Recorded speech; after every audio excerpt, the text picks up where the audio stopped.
Today on our 2015 Ram 1500, we're going to be doing a test fit of the Kuat Trio. This is going to be your roof rack mounted bike carrier. It's going to be part number TR02. First thing you're going to want to do is set it up with that pad that's here on the bottom, this plastic pad. That's going to sit over your front bar. Then we'll go ahead and open up our front door. Get up where we have a good position, and then simply place these clamps under the bar.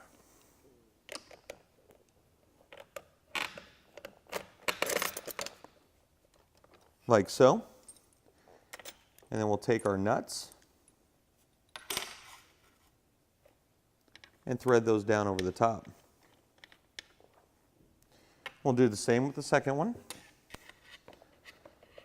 And having your two clamps that go underneath the front side is going to make it real stable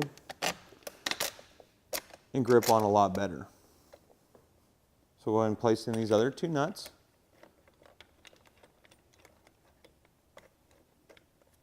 And be careful not to cross thread them.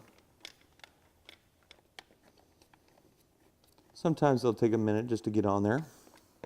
Then once you have it, it's real easy.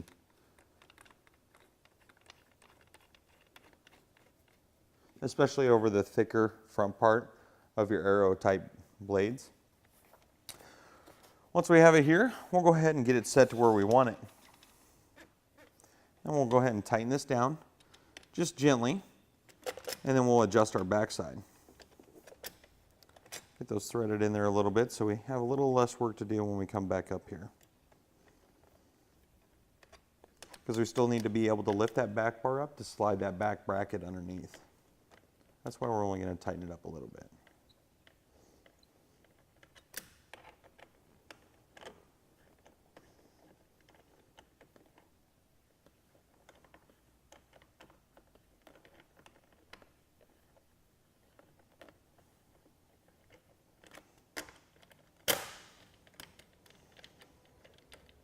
As you can see, once you start tightening down, it's going to pull these clamps up and underneath and secure it real nice. Let's get around the back side here.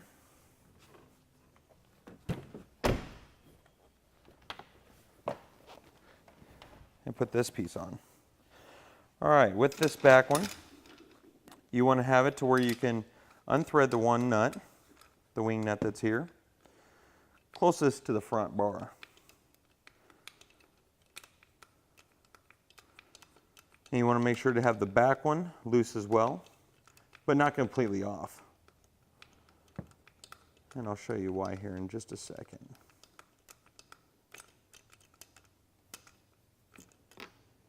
All right, we'll go ahead and slide that off and let that bracket hang there. Then once we get it down and around our bar, we'll go ahead and place the other end of that back up underneath. And then put our nut on.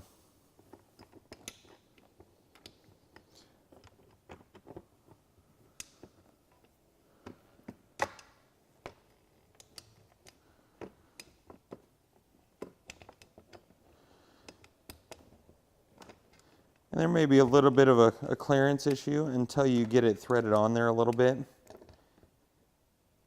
It may be right up against the cab of your vehicle. Once we get it threaded on, it'll sink up in there real nice. I'll get my hand out of the way in just a second so you can see. And if you look at the back side, you can see that one's still down there and it's sitting like right on the cab of the truck. I'm going to lift it up just a little bit so we can thread that in. With these nice flush mounted bars, they do sit a little bit lower, but they do look a lot sleeker.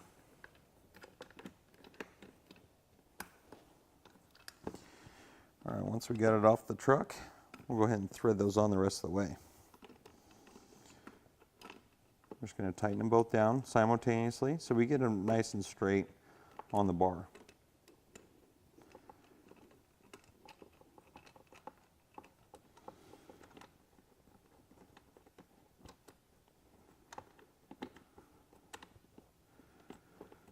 And just like the front side, this will take you just a second to do.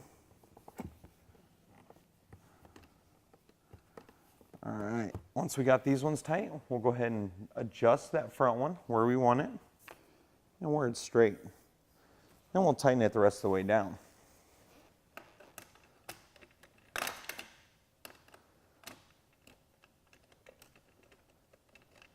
And try not to lose our tools in the process.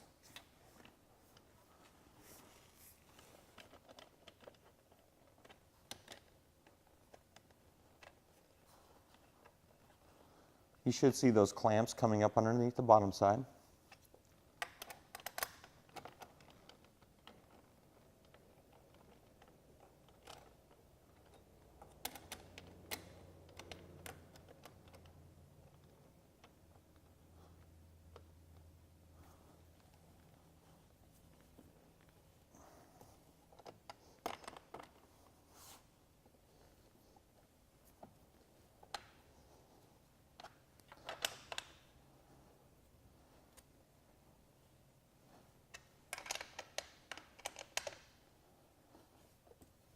All right, and with this nice and snug, we'll be able to prep it for our bike. And as you can see, that's on there nice and solid, and it isn't going anywhere.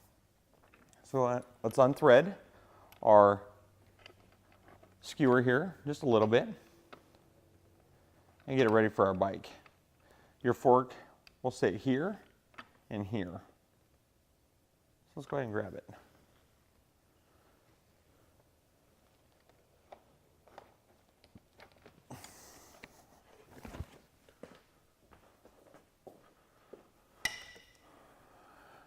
And the easiest way to do this with your bike is going to be able to, you'd have to get kind of a long grip on it.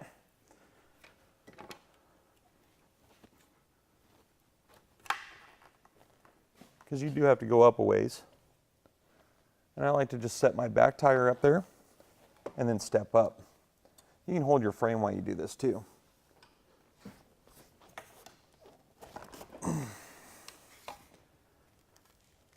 Go ahead and set our forks. Once you have the rear tire on that cradle, we'll set our front forks in the skewer, like so. Go ahead and push it over and adjust it using that screw on the other side. Once you have it adjusted, you'll be able to push in the clamp and secure it into place. You may have to loosen it or tighten it a little bit to get it right where you need it. Because with these carbon fiber forks, you don't want to go too terribly tight.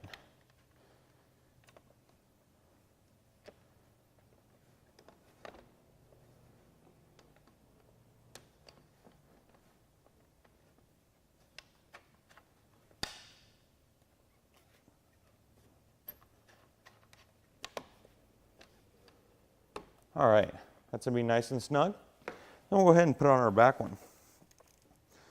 With your back strap, you're gonna pull it up. Let's slide it back a little bit so you can see. You're gonna push down there's two buckles on one on each side. We're gonna go ahead and pull this one over, slide it up and underneath of our tire, like so. Here you see it out on our test course. First is the slalom, which shows the side-to-side action to simulate turning corners or evasive maneuvers. Next are the alternating speed bumps, which show you the twisting action such as hitting a pothole, road debris, or going over a curb.